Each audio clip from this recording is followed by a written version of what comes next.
বাংলাদেশের নিউজ এখন কারো কাছে আর অজানা নয়। আন্দোলনের ছবি এবং ভিডিওতে ভরে গেছে গোটা সোশ্যাল মিডিয়া।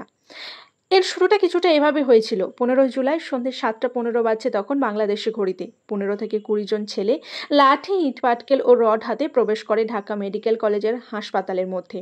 ওই হাসপাতালের এমার্জেন্সি ওয়ার্ডে কিছু ছাত্রছাত্রীর চিকিৎসা চলছিল। ওই লোকগুলি আহত ছাত্রছাত্রীদের ওপরে হামলা শুরু করে। সাথে যারা ওই আহতদের টেক কেয়ার করছিল তাদের ওপরেও শুরু হয় হামলা। বর্তমানে পুরো বাংলাদেশ জুড়ে একই পরিস্থিতি। বহু ছাত্রছাত্রী এতে আহত ও নিহত হয়েছে। এইরকম ভয়াবহ পরিস্থিতির জন্য স্কুল কলেজ বন্ধ করে দেওয়া হয়েছে। গোটা বাংলাদেশ জুড়ে যে আগুন জ্বলে উঠেছে তা থামানোর জন্য ছোড়া হচ্ছে টিয়ার গ্যাস, সাউন্ড গ্রেনেড এবং রাবার বুলেট। কবে এই আগুন নিভবে তা কারো জানা নেই। আশা করছি আপনারা আমার ভিডিওতে একটা করে লাইক করে দিয়েছেন। বাংলাদেশের রিসেন্ট সিচুয়েশন নিয়ে কিছু তথ্য আপনাদের সামনে তুলে ধরার চেষ্টা করব আজকের ভিডিওতে। এরকমই একই সিচুয়েশন প্রথম তৈরি হয়েছিল 21শে ফেব্রুয়ারি 1952 সালে। সেবারও ঢাকা রাস্তায় একটি মিছিল বের হয়। তাদের দাবি ছিল বাংলা ভাষাকে রাষ্ট্রীয় ভাষা করতে হবে। সেই সময় তাদের ওই সাধারণ দাবিকে কিন্তু মেনে নেয়নি।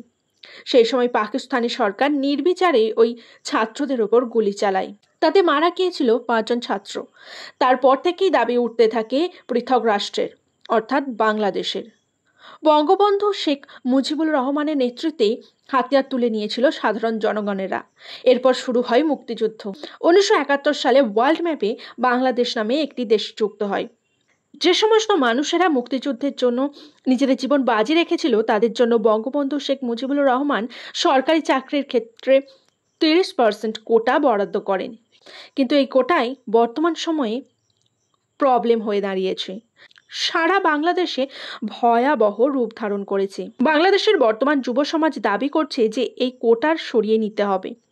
বাইরে থেকে এতটুকু শুনে মনে হবে না যে এই যুব সমাজ কতটা অকৃতজ্ঞ, যাদের জন্য আজ তারা স্বাধীন হলো, স্বাধীন বাংলাদেশকে পেল, তাদেরই অধিকার ছিনিয়ে নিতে চাইছে। আসলে 1971 সালে যারা মুক্তিযোদ্ধা ছিলেন বর্তমান সময়ে দাঁড়িয়ে তাদের বয়স হবে ওই 65 থেকে 70-এর ওপর। যেখানে রিটায়ারমেন্টের বয়স হয় 60 বছর, তাহলে ধরে নেওয়া যেতে পারে তাদের চাকরির বয়স পেরিয়ে গেছে। আর তাছাড়াও যে সমস্ত মানুষেরা মুক্তিযোদ্ধা হয়েছিলেন তাদের প্রত্যেকেরই পড়াশোনা সেভাবে ছিল না।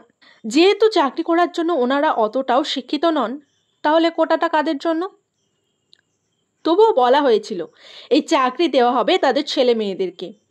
এতটা পর্যন্তও ঠিক ছিল, এতে দোষের কিছু নেই। কিন্তু বর্তমান সময়ে এই কোটার সুযোগ নিচ্ছে মুক্তিযোদ্ধাদের নাতি নাতনিরা। এখানেই প্রশ্ন তুলছে যুব সমাজ, কেন মুক্তিযোদ্ধাদের নাতি নাতনিরা কোটার সুযোগ পাবে কেন? তারা তো দেশ স্বাধীনের সঙ্গে যুক্ত নয়।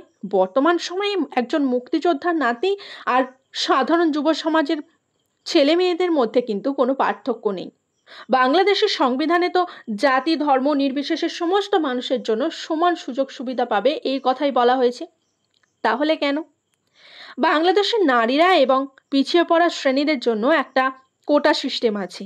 বর্তমানে নারীদের জন্য 10% কোটা, জেলার জন্য রয়েছে 10% কোটা, 5% আছে নরগোষ্ঠী কোটা, আর 1% আছে প্রতিবন্ধী কোটা। এখন দেখা যাচ্ছে অর্ধেকের বেশি সিট অলরেডি বুক করা আছে। তাই যখনই কোনো চাকরি বা কোনো কিছুর জন্য সরকার কোনো নোটিশ বার করে তখনই অর্ধেকের বেশি অলরেডি সিট বুক হয়ে যায়, আর বাদ বাকি কিছু সংখ্যক সিট পায় ওই মেধা তালিকার জন্য।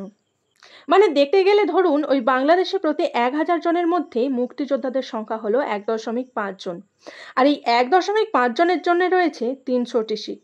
এবার বুঝতে পারছেন এই আন্দোলন নতুন নয়। এরকম আন্দোলন 2018 সালেও একবার হয়েছিল। 1972 সাল থেকে কোটা শুরু হয়েছিল।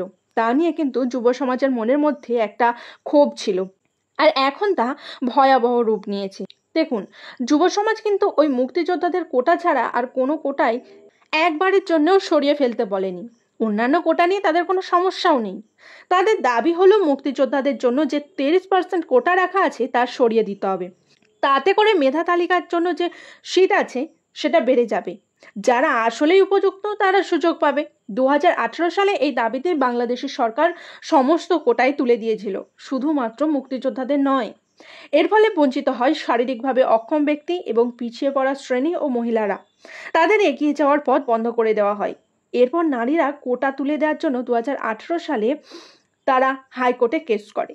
আর যারা মুক্তিযোদ্ধাদের সাথে যুক্ত ছিল, মানে তাদের নাতি নাতনিরা, তারাও কিন্তু তাদের কোটা পুনরায় ফিরে পেতে আপিল করে। এরপর বাংলাদেশি হাইকোর্ট 5ই জুন 2024 সালে জানায় যে যেভাবে বাংলাদেশের সরকার এই কোটা সিস্টেম তুলে নিয়েছে তা অনৈতিক, সে যেন আবার পুনরায় কোটা সিস্টেম চালু করে। মানে কি হলো, মুক্তিযোদ্ধার নাতি বা নাতনিরা আবার সমস্ত সুযোগ সুবিধা ভোগ করবে। এই রায় শোনার পর পুরো বাংলাদেশের যুব সমাজ ক্ষিপ্ত হয়ে যায় এবং শুরু হয় আন্দোলন। এইবারেও তাদের একটাই দাবি, মুক্তিযোদ্ধাদের নাতি নাতনিরা কেন সুযোগ সুবিধা পাবে কোটার, সেটা বন্ধ করে দেওয়া হোক। তবে হ্যাঁ, যদি কোনো মুক্তিযোদ্ধার ছেলে চাকরির বয়স থেকে থাকে তবে তাকে অবশ্যই চাকরি দেওয়া হোক। আবার অনেকেই মুক্তিযোদ্ধাদের ভুয়ো পরিচয় দিয়ে কিন্তু চাকরি করছে। আন্দোলনকারীরা কিন্তু প্রথমেই এতটা ক্ষিপ্ত হয়ে যায়নি, তারা অনেক শান্তিপূর্ণভাবেই দাবি জানাচ্ছিল। ওই সময় বাংলাদেশের প্রধানমন্ত্রী একটি মন্তব্য করে আগুনে ঘি ঢালার মতো কাজ করে। তিনি বলেন যে মুক্তিযোদ্ধাদের নাতিপতিরা চাকরি না পেলে তবে কি রাজাকাররা চাকরি পাবে? আর আমরা সবাই জানি বাংলাদেশের রাজাকার হলো একটি ঘৃণিত জাতি, কারণ এই রাজাকাররা যুদ্ধের সময় লক্ষ লক্ষ নারীকে রেপ এবং নির্বিচারে হত্যা করে বহু মানুষকে। তাদের সাথে চাকরি প্রার্থীদের তুলনা হলো। তাই এই আন্দোলনকারীরা স্লোগান দিতে থাকে, চেয়েছিলাম অধিকার, হয়ে গেলাম রাজাকার। একটি দেশকে যদি শেষ করে দিতে হয় তাহলে বলা হয় নাকি প্রথমে যুব সমাজকে অক্ষম করে দাও। বাংলাদেশেও ঠিক এই একই জিনিস হয়েছে। সাথে যুক্ত হয়েছে ছাত্রলীগ ও পুলিশ। ছাত্রলীগের নেতারা আন্দোলনকারীদের ওপর অত্যাচার চালাচ্ছে, তাদের ফোন কেড়ে নেওয়া, মেয়েদের গায়ে হাত তোলা, মারধর, এমনকি ছাত্রদেরকে ছাদ থেকে ফেলে দিতেও একবারও তাদের হাত কাঁপছে না। সাথে তো পুলিশ রয়েইছে, টিয়ার গ্যাস, সাউন্ড গ্রেনেড অনবরত আন্দোলনকারীদের লক্ষ্য করে ছুঁড়ে চলেছে। আর তার থেকেও বড় কথা কি জানেন, যেখানে দেশের আর্মি ফোর্স আছে তাদেরকে না ডেকে ছাত্রলীগ নিজেই দায়িত্ব নিয়েছে এই আন্দোলন বন্ধ করার। আর তার নাম করে চলছে অত্যাচার যুব সমাজের ওপর। সরকার কিন্তু এটাকে সাপোর্টও করছে। বাংলাদেশ স্বাধীন হওয়ার জন্য ছাত্রলীগের ভূমিকা কিন্তু খুবই গুরুত্বপূর্ণ, কিন্তু সেই ছাত্রলীগ কেন তবে ছাত্রদের ওপরেই হামলা করছে? বর্তমানে শেখ হাসিনা জানিয়েছেন যে হাইকোর্ট সুপ্রিম কোর্টের কাছে আপিল করেছে এবং সুপ্রিম কোর্ট 7ই আগস্ট পর্যন্ত হাইকোর্টের রায়ের ওপর স্টে অর্ডার দিয়েছে। কিন্তু এই আন্দোলন বেড়েই চলেছে, কবে থামবে তা কেউ জানে না।